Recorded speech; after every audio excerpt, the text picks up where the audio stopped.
Hello বন্ধুরা, আমি সুস্মিতা। নতুন আরও একটা ব্লগ ভিডিওতে সবাইকে স্বাগত জানাই।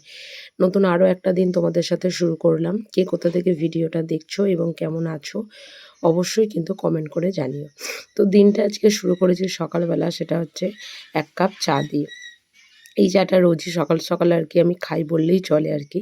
আর এদিকে ভাতটাও বসিয়ে দিয়েছি, কারণ বড়মশাইয়ের অফিসের জন্য তাড়াহুড়ো করে রান্নাটা যে সকালবেলা করতে হবে। যারা আমার রেগুলার ব্লগ দেখো তারা তখন জেনেই গেছো যে রোজ সকালবেলা উঠে আমাকে আগে রান্না করতে হয়, বাকি সমস্ত কাজ পরে হয় আর কি।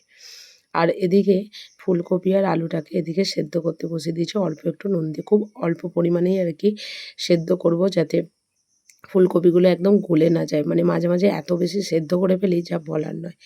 আর এদিকে ডিমগুলোকেও খুব ভালোভাবে ধুয়ে নিচ্ছি, তার কারণ হচ্ছে ডিমগুলোকেও ওই ফুলকপি আর আলুর মধ্যে দিয়ে সেদ্ধ করে নেবো। আর ফুলকপি আর আলুটা তো একটু আগেই তুলে নেবো, কারণ ডিমের মতন যদি 15 মিনিট সেদ্ধ করি তাহলে আলু কিছু খুঁজে পাওয়া গেলেও ফুলকপি একটাও খুঁজে পাওয়া যাবে না। তো মোটামুটি ওই ১ ফুট মতন সেদ্ধ হয়ে গেছে। এবার আলু আর ফুলকপিগুলোকে এদিকে তুলে নিচ্ছি। তো মাঝে মাঝে যখন মনে হয় যে বাড়িতে সবজি খাবার লোকটা আর কি সবজি খুব একটা খেতে চায় না, তখন এইভাবে রান্না করলে দেখি ফুলকপিটা খুব ভালোভাবেই খায়। যদিও ফুলকপি খায়, কিন্তু পটল আলু বা অন্য কিছু খাওয়াতে ভীষণভাবে একটা অ্যালার্জি বললেই চলে আর কি। আর এই যে এদিকে তোমাদের ডিমটা সেদ্ধ হয়ে গেছে, আর ডিমটাকে এদিকে ছাড়িয়ে নিচ্ছে, কারণ আজকে সকালবেলা উঠে আগে রান্না বান্না করব, তারপর হচ্ছে বাকি কাজ করব। তো ডিমটা এদিকে সেদ্ধ করে কড়ার মধ্যে ভেজে নিচ্ছি। মাঝে মাঝে কী হয়, যখন এই ডিম আলুর ঝোল রান্না করি তখন এই ডিমটাকে না ভাজতে ভুলে যাই। তখন আবার সেই তরকারি রান্না করে তরকারিটাকে নাবিয়ে তারপরে আবার এই ডিমটাকে সেদ্ধ মানে ভাজা করতে হয় আর কি। তো তখন তাই মনে করে ডিমটাকে আমি আগে হাতের সামনে রাখি, যাতে তরকারিটা বসানোর আগে ডিমটাকে ভেজে নিতে পারি। কী যে মানে এই ডিম ভাজাতে আমার যে কী যে একটা অ্যালার্জি বা ভুলো মন, যা সত্যি কথা তোমাদের বলে বোঝাতে পারবো না। যাই হোক, এদিকে ফুলকপি আর আলুগুলোকে ভালোভাবে আর কি ভেজে নেবো আর কি। তো তারপরে তরকারিটা করবো। আগে ফুলকপিটা ভেজে নিয়েছি, তারপর আলু, ফুলকপি, পেঁয়াজ, কাঁচা লঙ্কা সমস্ত কিছু মশলা দিয়ে এখানে মশলাটাকে খুব ভালোভাবে কষিয়ে নিচ্ছি। তো জল দিয়ে এবার এদিকে অল্প করে দিয়ে দিয়েছি ধনেপাতা, আর খুব সামান্য পরিমাণে একটু ফুটলে এটাকে নামিয়ে নেবো। যেহেতু আলু আর ফুলকপি আগে থেকেই বলতে পারো তো সে করেই নিয়েছি আর কি। তো এদিকে যতক্ষণ তরকারিটা হচ্ছে, তো ওদিকে আমি বিছানাটা একটু পরিষ্কার করে নেবো, কারণ ওই সাইডে নোংরা ধুলো সমস্ত কিছুই আছে যেটাকে বলতে পারো। তো এগুলোকে খুব ভালোভাবে এদিকে পরিষ্কার করে নিচ্ছি। আর মানে খাটের যে আশপাশগুলোকে সেগুলোকেও মুছে নিয়েছি আর কি। এবার বিছানাটাকে ভালোভাবে পরিষ্কার করবো। আর আমাদের এই বিছানাটা এমন সাইডের দিকে রাখা যে আমার বেডরুমের যেমন বিছানার চারিপাশটাতেই আর কি যাওয়া যায়, মোটামুটি দুটো সাইডে আর কি, এইটাতে সেইভাবে যাওয়া যায় না। তো সেই কারণের জন্য ওই বিছানায় উঠে বসে বসেই আর কি যতটা বিছানা গুছোনো যায় ততটাই আর কি বিছানাটা গুছোতে হয়। তো দেখো, তোমাদের সাথে কথা বলতে বলতে এদিকে আমার বিছানা গুছোনো বলতে পারো হয়ে গেছে। আর এই যে পূর্ব দিকের দরজাটা, যেটা আমি রোজই খুলি, আজকে এখনো পর্যন্ত খোলা হয়নি আর কি।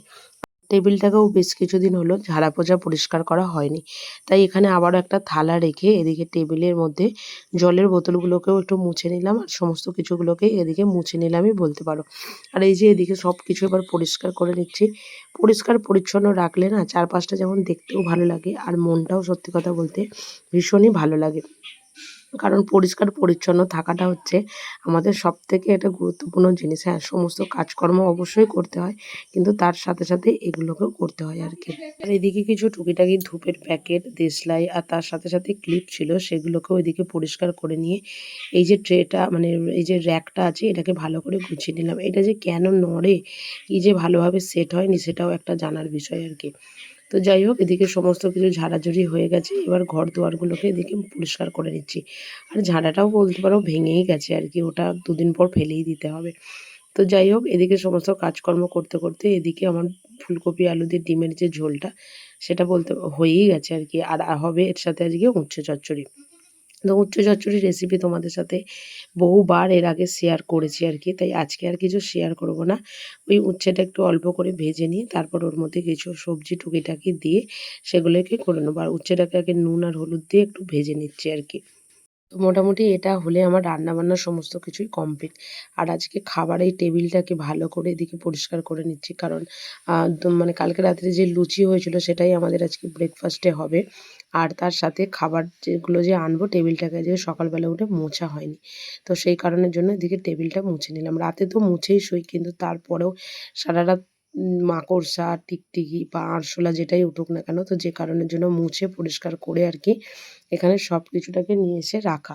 তো এদিকে ডিমের ঝোলও রেডি, উচ্ছে চচ্চড়িও রেডি, আর এদিকে ভাতটা বড়মশাইয়ের বেড়েই নিয়েছি। আর তার সাথে সাথে এদিকে ওকে খাবারটাও বেড়ে দিচ্ছি। দুপুরবেলা তো এখন আমি একাই খাই, সেটা তো আপনারা জানেন আর কি।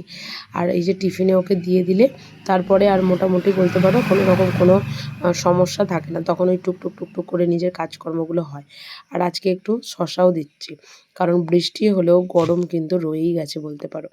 তো যাই হোক, এদিকে টিফিন আমার দেখো প্যাক করা হয়ে গেছে। আর এই জিনিসটার ভিডিও মাঝে মাঝেই আমি করব ভাবি, কিন্তু আমি ঘরে খুব সাধারণ খাওয়া দাওয়া মানে যেটা আমাদের রোজকার হয় আর কি, ডিমের ঝোল, মাছের ঝোল, এই ধরনের জিনিসগুলোই দিই। যে কারণের জন্য টিফিন বক্সের ভিডিও আমি খুব একটা আর করি না। আর এই যে কালকে হয়েছিল হচ্ছে ছাতুর লুচি আর কি। আর ছাতুর লুচি খেতে কিন্তু আমাদের দুজনের ভীষণ ভালো লাগে, মানে ছাতুর পরোটার থেকে ছাতুর লুচিটা বেশি ভালো লাগে। তো এদিকে সমস্ত কিছু কাজকর্ম করে এদিকে এবার জামা কাপড়গুলো শুকাতে দিচ্ছে, কারণ আগের দিনকে একটু বেরিয়েছিলাম, তো সেই জামা কাপড়গুলো এখানে ছিল জাস্ট জল দিয়ে ধুয়ে দেওয়া আর কি। খুব একটা সার্ফ দিয়ে ধুইনি, কারণ একবারই পরে গেছি।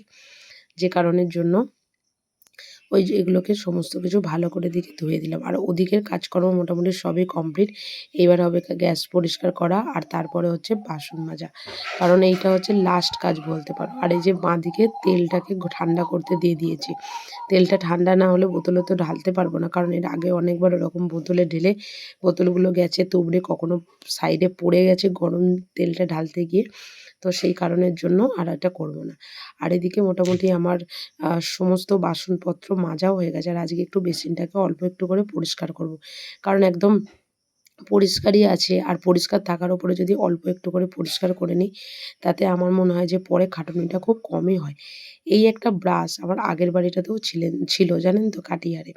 তো আমি খুব একটা ইউজ করতাম না। তো একদিন আমার রান্নাঘরে আমারই মানে ভুলে আর কি আ মানে রান্নাঘরে একটু মানে গ্যাসের ওপরে গরম তেল বসানো ছিল, সেটার মধ্যে আগুন ধরে যাওয়াতে এগুলোতে পুরো চিটচিটে হয়ে গেছিলো। তো এগুলো কোনোদিন আমি ব্যবহার করিনি। তবে এই বাড়িটাতে এসে আমার মনে হয় যে এইটা আমার খুব কাজে লাগছে আর কি, ভীষণভাবে। ওই হাত দিয়ে পরিষ্কার করা থেকে একটু দূর থেকে পরিষ্কার করে নিলে খুব ভালো হয় আর কি। তো যাই হোক, এদিকে দেখো বেসিনটাও আমার কথা বলতে বলতে পরিষ্কার করা হয়েই গেছে আর কি। যখন হাতে সময় থাকে তখন এগুলো করতে ভালোই লাগে, কিন্তু যখন হাতে সময় থাকে না তখন মনে হয় না যে এই কাজগুলোকে করি, তখন খুব বিরক্ত লাগে। তো যে কারণের জন্য হাতে সময় থাকলে একটু করে নেওয়াই ভালো। তো সমস্ত কাজ কমপ্লিট করে এদিকে আজকে বরমশাইয়ের জামা কাপড়গুলোকে ইস্ত্রি করতে চলে এসেছি।